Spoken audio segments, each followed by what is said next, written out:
नांदेडमध्ये 10 नगरसेवकांची काँग्रेस पक्षातून हकालपट्टी करण्यात आली आहे। पक्षाच्या विरोधात काम केल्याप्रकरणी ही हकालपट्टी करण्याचे निर्देश देण्यात आलेले आहेत। काँग्रेसचे अध्यक्ष नाना पटोले, प्रदेशाध्यक्ष नाना पटोले यांनी या सगळ्या संदर्भात निर्देश दिलेले आहेत।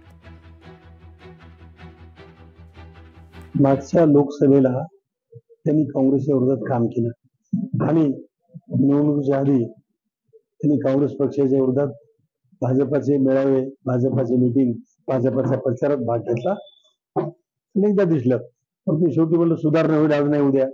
एवढे दिवस काँग्रेसच्या निशाणीच्या काँग्रेसच्या तिकडेच्या माध्यमातून अनेक वेळा त्यांनी 3-4 वेळा पदं घेतली प्रत्येकाने। त्या पदाच्या माध्यमातून फायदा झाला, मोठे झाले, गुद्दारी केली, सगळं केलं।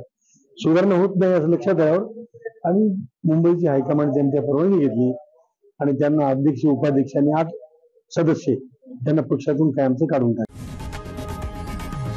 लोकशाही मराठी ऐका, पहा, जागरूक रहा।